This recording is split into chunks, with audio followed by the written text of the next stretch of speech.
So let's go and look at the second scatter plot. So there's the first scatter plot that we were just looking at. Now we're going to look at the second one. Scatter plots and follow up. Look at that one. Let's look at the student preview. So when we get started, we click next.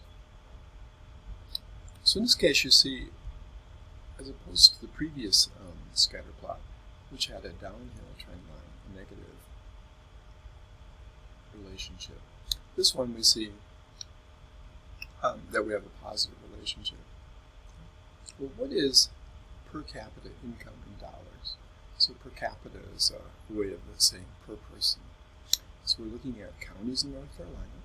Okay, so here we are, Orange County. So you see that Orange County has, on average, people have the highest income. Chatham and Wake. So you can see Mecklenburg, that's where Charlotte is. So as you would expect, big cities tend to have higher paying jobs. And so the income per person is the highest. And so the per person income around 40,000. Well, also remember, averaged in there are also children. And so a family, let's say you had two parents working and two children, and the average was 40,000, that would mean that the four people had 160,000 each. So each parent averaging around 80,000. Children was have a good lemonade stand business, not adding very much to that. And as we look at this data, we see that we do have this trend upward. So as there's more income, people tend to be more vaccinated. And you might say, well, why is orange so much above the line? Well, so what are some other factors? Well, so one thing that Orange and Wake County have, of course, are higher education levels. Because of the universities, there's more people who have college degrees, master's degrees, PhDs. So you could say that there seems to be a correlation between education level as well. That would be a theory that you could make. So we're going to look at this and we're going to see if we can get a line of best fit, get an equation for it. Now, of course, we can't take Orange, Wake, Dare, hide their outliers. So let's see if we can zoom in a little bit and find a point that's right on the line, and we'll use a couple of those points. Okay. And so, we see a couple right here, but perhaps we should try one down here. So there's Hertford County. So Hertford is around, so we're just going to kind of guess here. So it's around 18,000, and it's around 0.39. So let's try doing that one. Okay. So we're going to put in a point 18,000, 0.39. Try that. And we'll see, it didn't like that. So let's take the comma out and see if, yeah, so then it likes that, okay. And you see that's not going to fit on our graph, so we're not going to actually be able to see it on our graph very easily. But let's just go with that. And then let's go back. And next one we have, Moore County. See Moore County here. So Moore County, we're going to, so they're at about 33,000 and at about 0.55. So 33,000.55. So we got Moore County, 33,000. Okay, don't want the comma. 0.55. Okay, just go back and double check that. So 33,000. And the red on line there, and maybe 0.55. Okay, so let's go and see what we got. Okay, so now let's try and calculate the slope. So remember the slope, we can take that 0.55 and subtract the first y value, which was 0.39. Okay, and we're going to divide that by, let's see, our second income, 32,000. So this is, remember, households average 33,000 in that county, and the county with the lower vaccination rate was 18,000.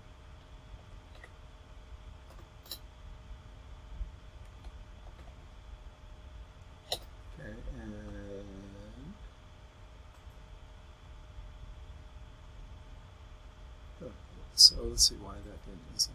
Cannot divide a number by a point. Oh, okay. So I put in a point, right? So see, sometimes it helps to read the.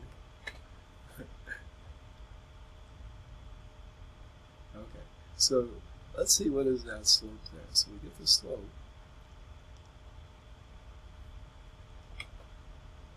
So our slope is 0.00001. Okay, and so you look at that and you say, well, what could we do to change this to make it more readable? Okay, and so one thing you could do is you could say, well, what if I said instead of that? So let's just change what we're comparing. Let's say I go from 55% down to 39%, and we'll put let's put our values in thousands, and 33,000 minus 18. And let's see what we get then. Okay. So now, notice how we got the exact same numbers with a changed decimal point. Okay. And so by changing it, we get something that's easier to look at. And so we get a slope of 1. And what that's saying is that for each additional $1,000 average income, 1 percentage more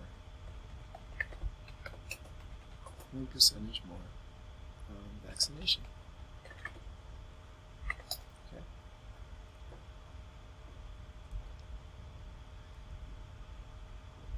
Okay. So we're going to say we're going to call this close enough to be a slope of 1. Okay. Now let's try and put our point in. Okay. And so we're going to change these. So we've essentially changed these points to 18.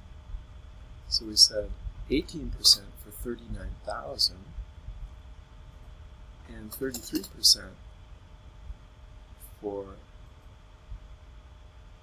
$18,000, 39% vaccination rate, $33,000, 85% vaccination rate. So, and those points, I think, will appear in the graph, yeah. And you can see the slope does indeed look like 1. So now let's see if, given that new equation, okay, so we got our equation, and our equation essentially is y equals 1x. And remember, you can actually just do this cheating thing with b if you had a slider. Look at that. You can just slide it and find the slope. But we're not going to do that. It's more than 10, right? So the slider, let's see.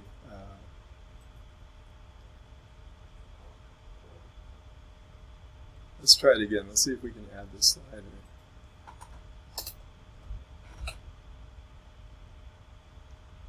If we could, so if we could make this 10 more, oh yeah, so we can make it to 20. Okay,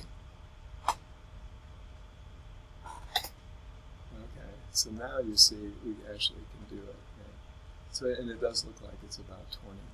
Okay, so yeah, who needs algebra, right? Okay, but what we're going to do is we're going to substitute in 1839, right? So we're going to say 39 equals 1 times 18 plus something, plus b. Okay, so 39 equals 18 plus that intercept plus b. And you can see that, so if we just subtract 39 minus 18, we get about 21. So our value is about like this. So our original equation is going to be something like this. So our line of best fit is y equals 1x plus 21. Okay. So in other words, so we've changed it a bit, right? So we went to percents instead of the decimal version. And we went to thousands of dollars instead of, so the 21 is at 21. So you have 21 points. So if you tell me how many $1,000 you make, I'll predict that you'll make that many. So that number in thousands, 33. If you have 33,000 plus 21, that would predict your rate of vaccination. So let's go back and see if that's true. So if we look at this, you notice how you don't have a point here, right? So we don't have anybody who makes any county that has a average income of less than 15,000 per person. So we don't know what would be, but we're predicting if we kept going. So based on this, not that you have people who have zero income in the United States, there are very many, but if they did, we'd predict that their vaccination rate would be about 20%. You might ask yourself, why is that? So there are various reasons why people with lower income have less vaccination.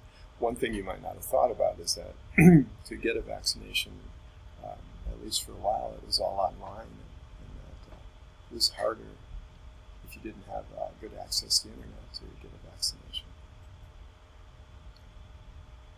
So what does the Y-intercept stand for? Yeah, what does it stand for? So think about it. Increase by $1,000 income per person, 1% increase in vaccination rate.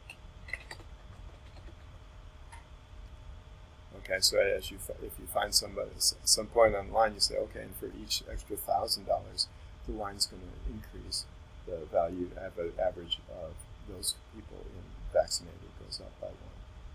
There isn't a zero, right? Because we don't have any county with zero income average. Okay, so that's what the slope means. What's the Y-intercept stand? Oh, sorry, this Y-intercept stands for what would you predict people? What would be the vaccination rate among people who didn't make any money at all? Okay, so if we look, so it's definitely a positive correlation, right? So as the income level goes up, the vaccination rate goes up. But one other thing you would say is that as the income level goes up, it's a fairly strong correlation. So if you think of the previous assignment, you had the Trump voting. It went down, but it was about a fourth, right? So it wasn't a very steep line, and also the dots were more spread out even than this. Now we're going to look at Hyde County. Okay, so Hyde County, that's where Ocracoke is, on the Outer Banks.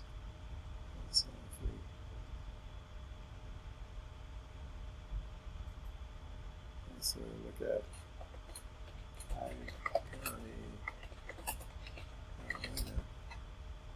So Hyde County, North Carolina, is right on the Outer Banks there in Ocracoke. And it's a very small county. It doesn't have that many inhabitants, so it's only a few thousand people. And so anytime you have just fewer people, you can get unusual results when you're doing your data. And but the other thing is the income's not very good. But why might people have a different vaccination rate? Well, it could be because it's just the city of Ocracoke, and that people are living in closer proximity. Could be that it's a tourist town, and so that they wanted to encourage tourism by saying that everyone who's working there was vaccinated. Don't know. So not really sure, but it's definitely an outlier when you look at it, right? Is that given the... And that's one of the things about it, right, is that so if we're trying to predict something like who decides to get vaccinated, there does seem to be a relationship between who voted for Donald Trump and who didn't. There does seem to be a relationship between how much money you make. There might also be a relationship with age, and might also be a relationship with how many years of education you have. But and so what this tells you when you look at Hyde County suggests that there's some other factors, right? So they have a fairly high rate, some other factor other than. We see Dare County, right? So Dare County, you have a high rate of Trump voting, a high rate of income, and a high rate of vaccination. And so that helps you to see some of the complexity. If you think back to the very straightforward graphs we could make when we were predicting how much income we'd have based on how many $2 cups of coffee, we could predict exactly the amount. But on any given single factor, it's difficult to predict for a county in North Carolina what their vaccination rate would be. And in fact, you'll need something more complex that takes into account several different factors to get a better